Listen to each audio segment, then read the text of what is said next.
بسم اللہ الرحمن الرحیم۔ السلام علیکم ناظرین، میں نے کل آپ کی خدمت میں فاؤنٹین ہاؤس کے بارے میں آپ کو ایک واقعات سنائے تھے جو بہت دلچسپی سے دیکھے گئے۔ میں مشکور ہوں آپ سب کا۔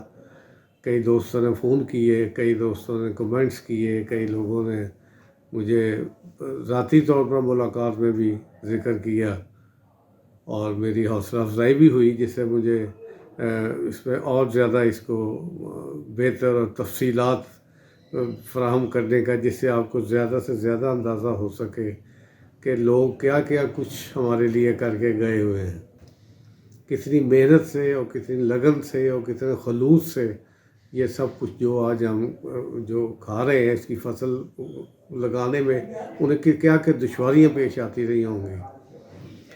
تو اس سلسلے میں آج اس کا پارٹ 2 پیش کر رہا ہوں، اور انشاءاللہ اس کے بعد اس کا پارٹ 3 اور پارٹ 4 بھی انشاءاللہ تعالیٰ پیش کروں گا۔ تو سب سے اچھی بات ہے کہ آپ نے دلچسپی لی اور ایک لوگوں کو تاریخ جاننے کا، ہماری تاریخ جاننے کا، لاہور کی تاریخ جاننے کا۔ ہم نے گنگا رام کا نام تو سنا ہوا تھا، ملک مراج خالد کا نام بھی سنا ہوا تھا، فاؤنٹین ہاؤس کا نام بھی سنا ہوا تھا، ڈاکٹر رشید چودھری صاحب کا نام بھی سنا ہوا تھا، لیکن ہمیں اس کی اتنی تفصیلات کی کا علم نہیں تھا کہ ان لوگوں نے کیا کیا مصائب دیکھے اور کیا کیا مشکلات پیش آئیں اور کس طرح یہ سب کچھ اس کا حصول ممکن ہو سکا، جو آج تک عوام جس سے فائدہ اٹھا رہے ہیں۔ تو سنیے آج کی دوسری پارٹ 2 ملاحظہ فرمائیے۔ کچھ لوگ غم کے سامنے سر جھکا دیتے ہیں، کچھ لوگ اسے طاقت بناتے ہیں۔ گنگا رام کا تعلق دوسرے قبیلے سے تھا۔ گنگا رام درد مند ہی نہیں، صاحب عمل بھی تھا۔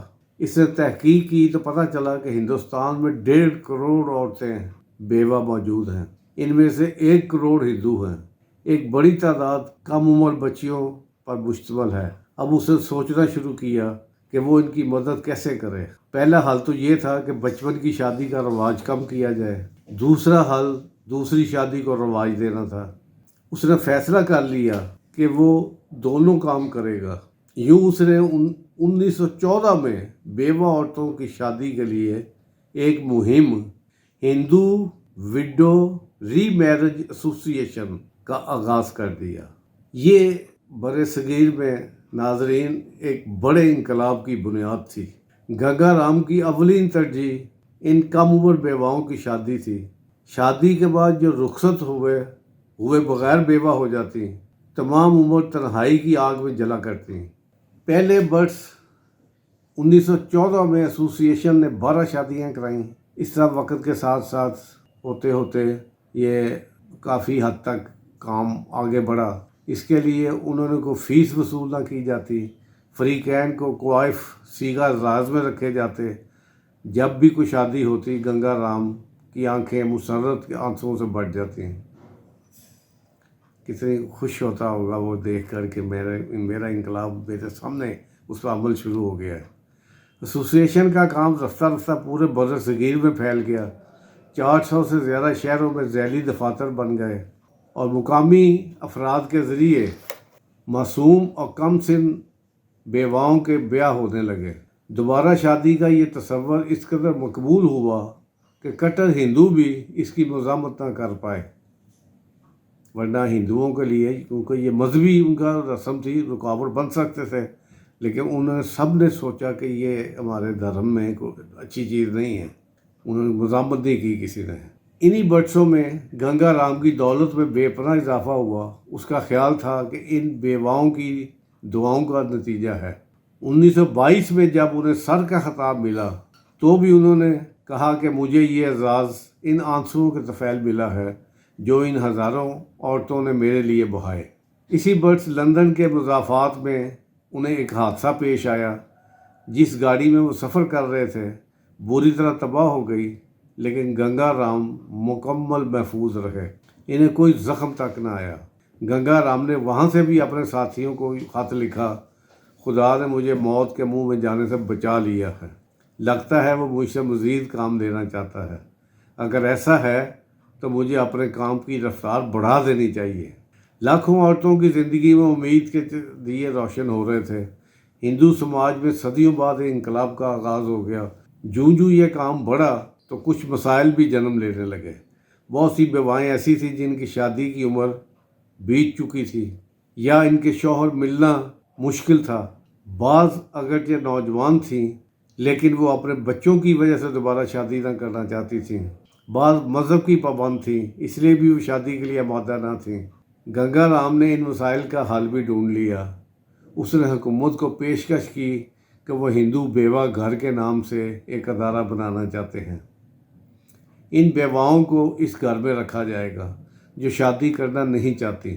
شرط یہ تھی کہ حکومت انہیں تعلیم دے کر استاد بنا دے یا گھریلو سنتوں کی تربیت دے کر اپنے پاؤں پر کھڑا کر دے۔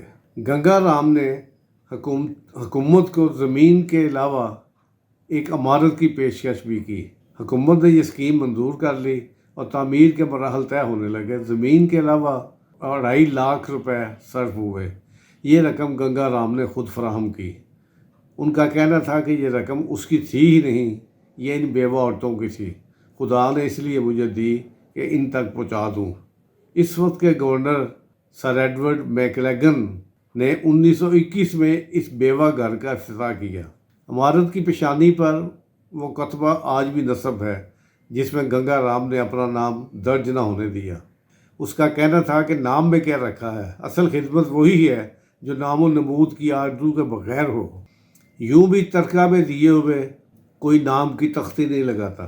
ہندو بیوہ گھر کا افتتاح 6 اپریل 1921 کو ہوا۔ یہ ایک تاریخ ساز دن تھا۔ بر صغیر کی تقسیم تک 1947 میں یہ خوبصورت عمارت بیوہ ہندو عورتوں کے لیے مخصوص رہی۔ دور دراز سے عورتیں یہاں آتیں، نوجوان، کچھ درمیانی اور کچھ ادھیر عمر کی۔ وقت گزرنے کے ساتھ ساتھ کچھ کو سہارا مل جاتا، کچھ کو تربیت اور کچھ قریبی واقعہ لیڈی میکلیگن اسکول سے تعلیم پا کر استاد بن جاتی اور ٹیچر لگ جاتی۔ یہ اسکول بھی گنگا رام نے تعمیر کیا تھا۔ یہ آج بھی لیڈی میکلیگن اسکول کے نام سے ہی چل رہا ہے۔ گورنر پنجاب کی بیگم لیڈی میکلیگن کے نام منسوب کر دیا۔ بیوہ گھر میں مقیم یہ عورتیں منتظر رہتی ہیں کہ کوئی بھی اپنا ان سے ملنے آئے۔ ایسا بہت کم ہوتا۔ ان کا سب کچھ صرف گنگا رام تھا۔ ان کا باپ، ان کی ماں، سبھی کچھ زندگی کی کڑی دھوپ میں ایک گھٹا ٹوپ سا سایہ۔ پاکستان بنا اور تقسیم کا عمل شروع ہوا۔ ہندو بھارت چلے گئے اور ان کے ساتھ یہ بیوہ عورتیں بھی بھارت چلی گئیں۔ اس عمارت سے اداسی ٹپکنے لگی۔ مسکراہٹوں کی جگہ وحشت کا راج، ایک ہمہ جہت دل گرفتگی۔ اگلے 25 برس تک یہ عمارت خالی رہی۔ نہ وہ کم سن بیوائیں، نہ ان کے معصوم کہکے۔ عجیب بات یہ ہے کہ قدرت نے اس عمارت کو مال غنیمت بننے نہ دیا۔ اسے گنگا رام کی فیاضی اور یادوں کو محفوظ رکھنا تھا۔ اس عمارت میں دکھی لوگ آباد تھے۔ قدرت کا فیصلہ تھا کہ ایسے ہی دکھی لوگ پھر یہاں آ بسیں۔ معاشرے کے ستائے ہوئے اور دھتکارے ہوئے لوگ، افتقادگان خاک، بندوں کے ٹھکرائے ہوئے انسان۔ گنگا رام کو ان عورتوں کا خیال پہلی بار 1912 میں آیا۔ اس واقعہ کے بعد 50 برس گزر گئے۔ ایک کے بعد وقت دوسری کروٹ لیتا ہے۔ 1970 کی دہائی میں لاہور میں 2 شخصیات کا بہت چرچا تھا۔ ان دونوں شخصیات کی زندگی سر گنگا رام سے ملتی جلتی تھی۔ گنگا رام کی طرح ہی درد مند ایک شخص کا نام ملک مراج خالد تھا اور دوسرے کا ڈاکٹر رشید چودھری۔ ایک اپنی محنت، دیانت، شرافت کے باعث پنجاب کا وزیر اعلیٰ بن گیا۔ دوسرا اپنی دیانت، لیاقت کی بدولت پاکستان کا نامی گرامی نفسیاتی معالج اور فاؤنٹین ہاؤس نامی ادارے کا بانی۔ ان دونوں نے گنگا رام کی طرح غربت کی آغوش میں آنکھ کھولی اور مشکلات کا مقابلہ کرتے کرتے بلندیوں کو جا لیا۔ زندگی ان پر مہربان ہوئی تو انہوں نے خود کو عظیم مقاصد کے لیے وقف کر دیا۔ رشید چودھری نے 1967 میں ذہنی امراض کے ایک ادارے کی بنیاد رکھی۔ ہندو بیوہ گھر کی تعمیر کے 46 برس بعد مریض اس ادارے سے صحت یاب ہو کے گھر چلے جاتے تو رشید چودھری کی آنکھیں چمک اٹھتی، دل شاد ہو جاتا۔ رفتہ رفتہ مریضوں کی تعداد بڑھنے لگی۔ ڈاکٹر صاحب کو مستقل ٹھکانے کی فکر ہوئی، لیکن انہیں کوئی ایسی جگہ نظر نہ آئی جہاں ان بہت سے بے سہارا لوگوں کو چھت میسر ہو۔ شہر میں کوئی سر گنگا رام بھی نہ تھا۔ بالآخر رشید چودھری صاحب کو ہندو بیوہ گھر نامی خالی عمارت کی بھینک پڑی۔